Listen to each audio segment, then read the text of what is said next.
call me an optimist, but I'll believe my Republican colleagues when they say that they came to Washington to help their constituents. Now, while I disagree with it, I understand that some of our colleagues are choosing to make political decisions with some of President Trump's nominees. You may be thinking about a potential re-election in 2026. Maybe you think it's just easier to stand up to Trump on an issue somewhere further down the road than right now. But here's what surprises me.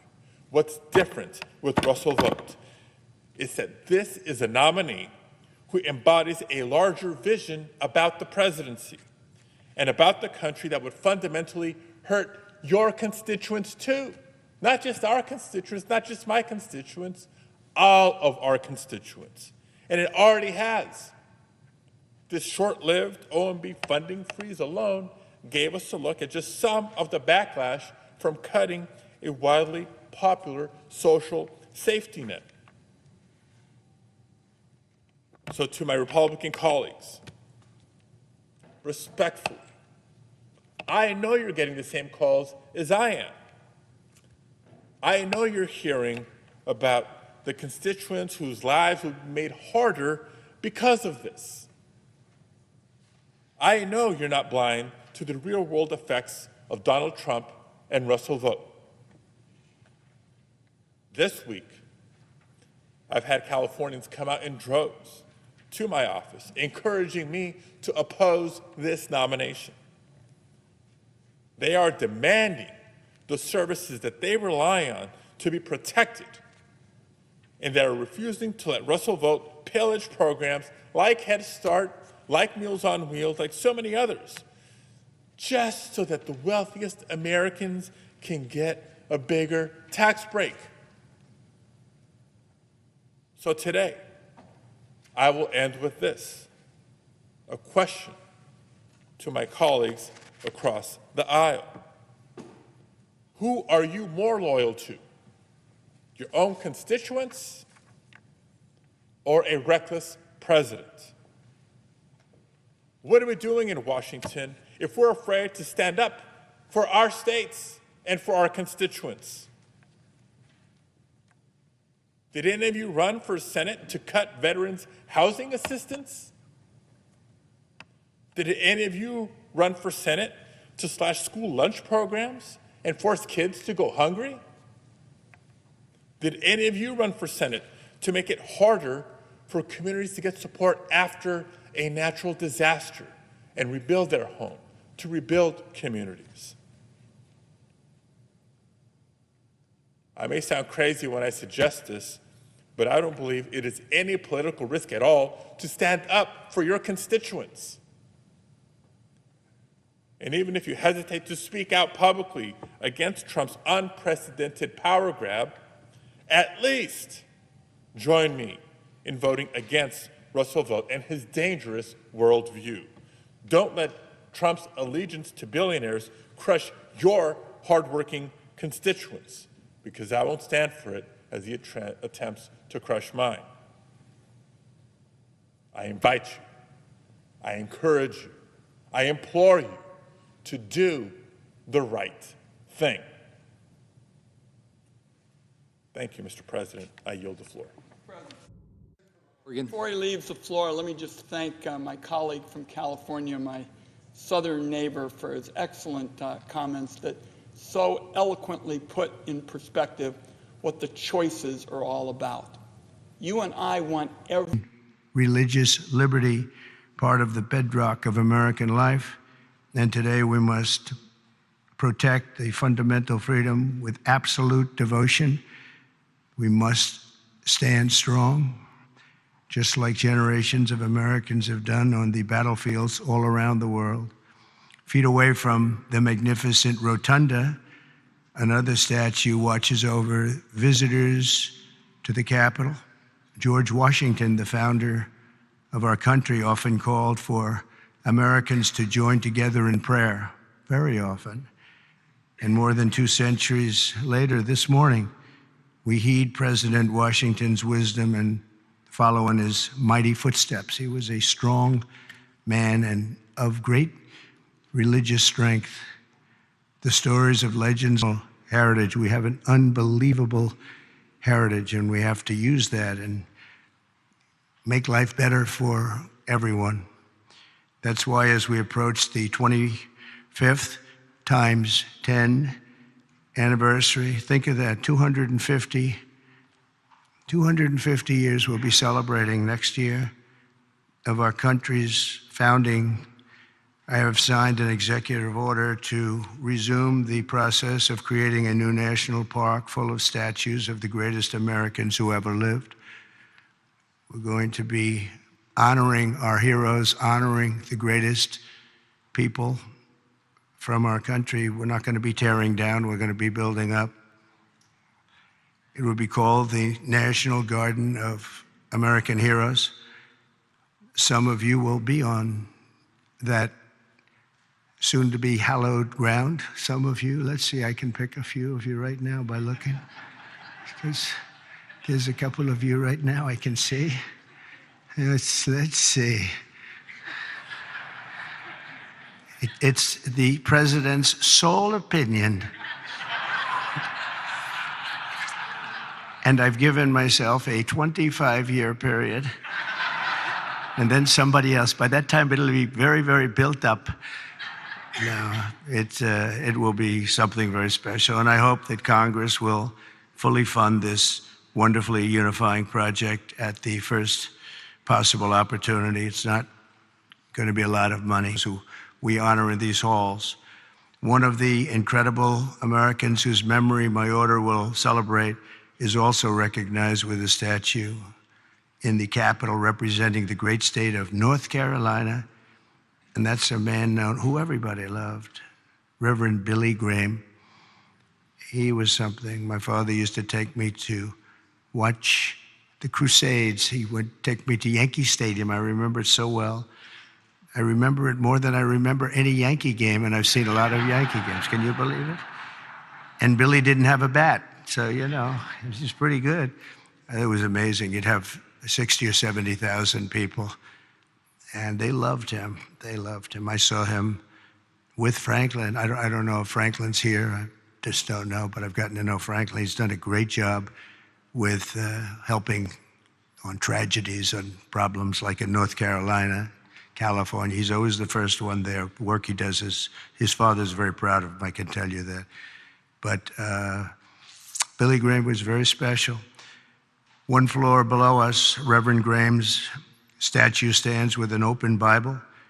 The page turned to a letter from the Apostle Paul, which reads, "Let us not grow weary of doing good, for in due season we will reap if we do not give up." Never give up. Never, ever give up. You can't. How about me? If I would have given, it would not be a good place at all. Never, ever give up. There could be no better message for the leaders gathered here, and you are real leaders. And we must never give up, and we must never grow tired. We must never grow weary, and we always must practice good. As you know, last week, only a few miles from here, our nation witnessed a terrible tragedy when 67 people were killed in a horrible accident near Reagan Airport. As one nation, we take solace in the knowledge that their journey that night did not end in the icy waters of the Potomac, but in the warm embrace of a very loving God. None of us knows exactly when our time on earth will be over. You never know. A truth I confronted a few short months ago when there was an incident that was not fun. It was not a good thing. But God was watching me. The chances of me being here, my sons are shooters. They're really good shooters, Don and Eric. And they said the chances of missing from that range with that gun are, but Don equated it to a 1-foot putt. It's pretty bad. 2 feet I can see missing, but 1 foot you can't miss. It was the equivalent of a 1-foot putt is what he told me. He said, in fact, he gained some religion. He went up 25%. And if you know him, that's a lot. But he said there had to be somebody that saved you, and I think I know who it is. And he looked up, and I said, "Whoa, Don, you've come a long way." He's a good guy, but my two sons just really couldn't believe it. Had I not turned that right turn just at that time, and the audience, 55,000 people standing this way, there were just a few people in the back on the bleachers. There was nobody over there except for my all-time favorite chart in history, a chart on immigration. Immigration saved my life, see? So we're going to be good for immigration, okay? But had I not made that turn, boom, and quickly, it was almost as though a deer bolted. You know, they say the only way you miss when you're a good shot is if it bolts. I bolted. I turned to the right to look at the chart, and I said, wow, what was that? What was that? So you never know, but God did that. I mean, it had to be. The chances of turning, there's no reason to turn to the right. You know, the chart, it's never on my right, it's always on my left. And it's always at the end of the speech, never the beginning of the speech. And if I was a little more than that 90-degree angle, it would be no good. And if I was a little less, it would be no good. It had to be perfect. The thing went right along the edge. It didn't affect my hair. Can you believe that?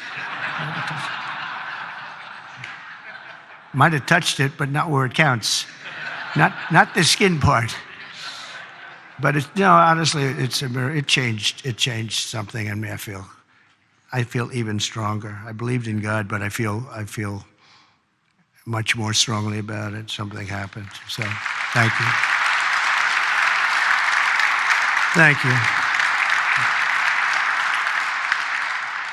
But that event, like the tragedy last week, should remind us all that we have to make the most out of every single day that we have. Who would think that you're in space and two things collide? The odds of that happening are so. We don't. We have obsolete equipment. They were understaffed for whatever reason. I guess the helicopter was high, and we'll find out exactly what happened. But the odds, even if you had nothing, if you had nobody, the odds of that happening are extremely small. It's like, did you ever see, you go to a driving range in golf and you're hitting balls, hundreds of balls, thousands of hours. I never see a ball hit another ball. Balls going up all over the place. You never see them hit. It was amazing that could happen. There was a lot of mistakes made, and it should have never happened. But regardless of that, it's amazing that it happened. And I think that's going to be used for good. I think what is going to happen is we're all going to sit down and do a great computerized system for our control towers, brand new, not pieced together, obsolete like it is land-based, trying to hook up a land-based system to a satellite system.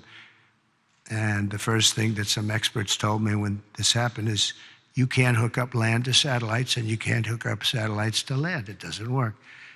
We spent billions and billions of dollars trying to renovate an old broken system instead of just saying, cut it loose, and let's spend less money and build a great system. In companies, that means that 39 different hookups have to happen. And I don't know how many people of you are good in terms of all of the kind of things necessary for that, and it's very complex stuff. But when you have 39 different companies working on hooking up, different cities had different people, you need one company with one set of equipment. And there are some countries that have unbelievable air controller systems, and bells would have gone off when that helicopter literally even hit the same height, because it traveled a long distance before it hit. It was just wouldn't stop. It was, follow the line. But bells and whistles would have gone off. They have them where it actually could virtually turn the thing around. It would have just never happened if we had the right equipment. And one of the things that's going to be, I'm going to be speaking to John and to Mike and to Chuck and to everybody. We have to get together and just, as a single bill, just pass where we get the best control system. When I land in my plane, privately, I use a system from another country.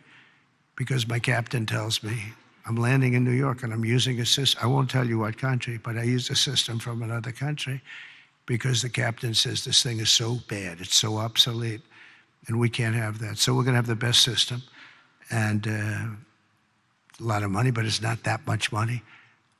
And it'll happen fast, and it'll be done by total professionals. And when it's done, you're not going to have accidents. It's just not, they're virtually not possible to have. Each of us is blessed with a precious chance to help lead America to renew our pledges of faith and everything else, and bring us to new heights and create a future of promise for our people and for ourselves. You know, we have the most important people in the country in a true sense here, because you're the ones that are going to make the decision.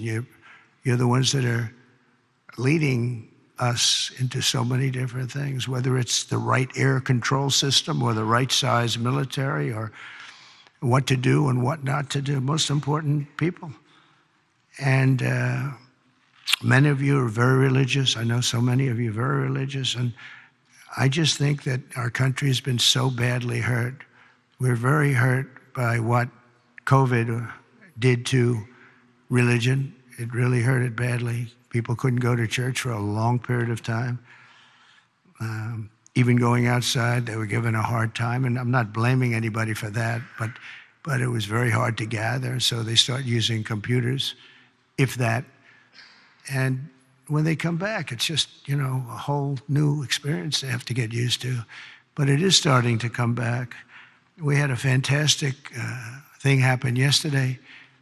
The Army had the best recruitment numbers that they've had in more than 15 years. They think it could be 25 years, actually. They're going to probably put that out, but more than 15 years just now. And we were worried about it. We were talking about it numerous times that, you know, we don't have people joining our military services. We don't have people joining our police force. We have to cherish our police. It's so dangerous. You open a car and somebody starts shooting. They have blackened windows. You don't even have any idea who's in the car. Oftentimes they have the dark windows, which are not, in theory, supposed to have, but they have them. The door opens and a gun is pointed at your face, and you can't do a thing about it. It's just nothing you're going to do about it. Your friends will take them out to cherish these people. So today we join our hearts and prayers in recommitting to putting our country first. We have to put our country first, making America stronger and greater and more before, and we have to make religion a much more important factor now. We have to make it an important factor. And if we do that, it's going to be, our job is just going to be much easier. It unifies people, it brings people together. Democrats are going to be able to have lunch again and dinner with Republicans. And I remember just as growing up, I'd see, but they were out to dinner all the time. We had an old congressman, maybe some of Cy Halpern from Queens, and he was a friend of my father. But he'd have dinner with, he was a Democrat, he'd have dinner with Republicans, and he'd be out. It wouldn't even make a difference. Today, it's like shocking. And it shouldn't be. You have to get together. We really have to get together. We all know what's right and what's wrong, and there's going to be compromise on both sides. But we have to just do the right thing, and we have to get together. You did it with Marco Rubio. You got everybody who was 99 votes, and the only vote was our VP, who maybe we should have been there just to make it 100. But I think I would have been angered if it was 100. That might be a step too far, right? But no, it was great to see a vote. Pam Bondi had support from Democrats, and some of the others had some pretty good support. So, you know, it's doable. We had a recent bill having to do with a very beautiful young lady who was killed from Georgia. And that bill was very bipartisan. It was a very beautiful thing to watch, actually. And so I think we just have to, if possible, we have to unify. There's big division. I mean, some people want an open border and some people want a closed border. We want it closed and they want it open. And that's a big difference. How do you solve that problem? It's a big difference. some people want men and women's sports, and some people don't. And I was with somebody yesterday who was so upset that the bill was signed where men cannot participate in women's sports. And I said, he's a very smart guy, went to a great school, was a great student, and he actually feels, that should happen. Men should be able to play, meaning transition into women's sports. And you talk to him and it says, I don't understand it. I don't understand how the problem ever got started in the first place. It just seems so simple. But he's a good person and just believes it. He just believes it. Not going to be easy to convince him otherwise. So where is a middle ground? It's hard to have a middle ground. There's two ways. I mean, you can either do it or you can't. But I think a lot of good things are going to happen. A lot of people might got some big headaches, but we have tremendous spirit right now. The spirit is as high as it's been. It was up 49 points this morning. 49 points. It's the biggest increase in the history of whatever the poll was. So this is easy. So I want to just thank you all. I want to congratulate a lot of the new members. I see so many of you that ran great races, David. That was a great race. But so many that ran great races, and on both sides, you ran some incredible races, so it's good to be with you. And God bless everybody. We want to come together, and the happiest, the person, the element, the everything that's going to be happy. People of religion are going to be happy again. And I really believe you can't be happy without religion, without that belief. I really believe it. I just don't see how you can be. So let's bring religion back. Let's bring God back into our lives. Thank you all very much. Thank you very much. Great honor. Thank you.